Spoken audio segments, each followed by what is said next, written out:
बेंगलुरु में केम्पे गौड़ा की मूर्ति का अनावरण। कर्नाटक में क्यों छिड़ा संग्राम? कौन थे नद प्रभु केम्पे गौड़ा? प्रधानमंत्री नरेंद्र मोदी ने बेंगलुरु में शुक्रवार 11 नवंबर को नद प्रभु केम्पे गौड़ा की 108 फीट ऊंची कांस्य से बनी मूर्ति का अनावरण किया। इस मूर्ति का वजन 220 टन है। केम्पे गौड़ा की तलवार का ही वजन 4000 किलो है। ये मूर्ति मशहूर मूर्तिकार राम बी सुतार ने बनाई है। ये वही राम बी सुतार है जिन्होंने गुजरात में स्टैच्यू ऑफ यूनिटी के रूप में सरदार वल्लभ भाई पटेल की मूर्ति बनाई है। मूर्ति के अनावरण के बाद इस पर सियासत भी तेज हो गई। साथ ही नद प्रभु केम्पे गौड़ा के नाम पर भी चर्चा हो रही है।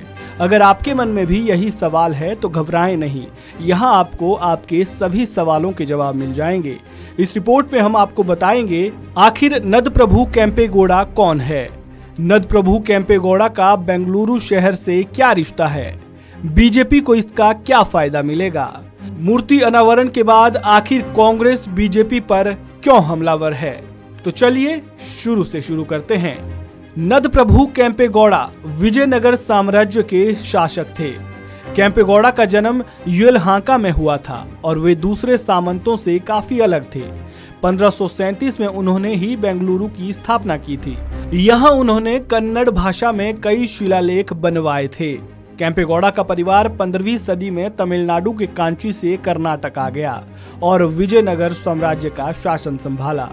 सन 1513 में केम्पे गौड़ा ने अपने पिता की विरासत को संभाला। केम्पे गौड़ा ने पहले शिवगंगा रियासत पर जीत हासिल की और बाद में डोमलूर को भी जीत लिया। डोमलूर पुराने बेंगलुरु एयरपोर्ट की सड़क पर स्थित है। 1537 में उन्होंने बेंगलुरु किले का निर्माण किया और शहर बसाया और बेंगलुरु को अपनी राजधानी बनाया, जो पहले येलहांका हुआ करती थी।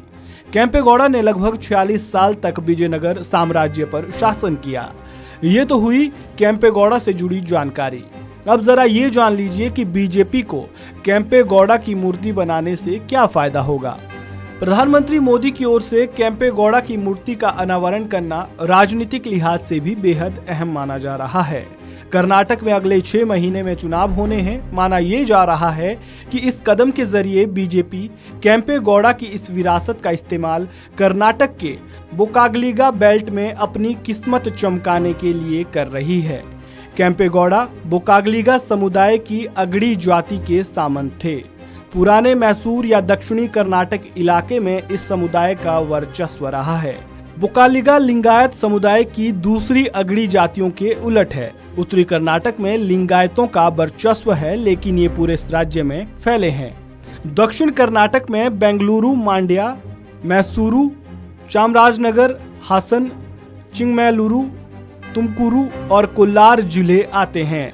ऐसे में बीजेपी एक बड़े तबके को साधने की कोशिश कर रही है।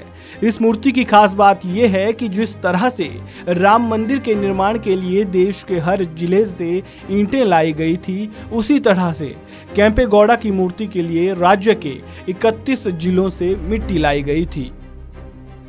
ये तो हुई बात बीजेपी को इससे क्या लाभ मिल सकता है।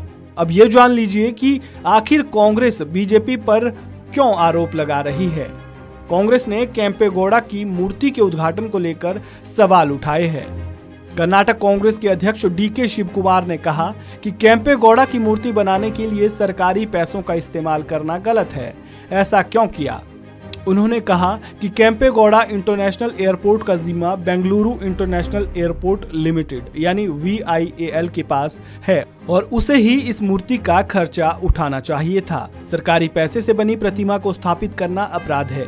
डीके शिव कुमार ने आगे कहा कि VIAL को कर्नाटक सरकार ने 4200 एकड़ जमीन में से 2000 एकड़ जमीन सिर्फ 6 लाख रुपए प्रति एकड़ के हिसाब से दी थी। इसके अलावा उनके पास शेयर भी हैं।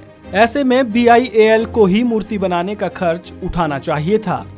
कांग्रेस के इन आरोपों पर बीजेपी की ओर से अब तक कोई प्रतिक्रिया नहीं आई है, लेकिन चुनाव से ठीक 6 महीने पहले प्रधानमंत्री मोदी की ओर से मूर्ति का अनावरण करना बीजेपी का एक मास्टर स्ट्रोक माना जा रहा है। इस रिपोर्ट में फिलहाल इतना ही। आपको जानकारी कैसी लगी कमेंट बॉक्स में अपनी राय जरूर दें। खबरों से जुड़े ताज़ा अपडेट के लिए आप बने रहें वन इंडिया हिंदी के साथ।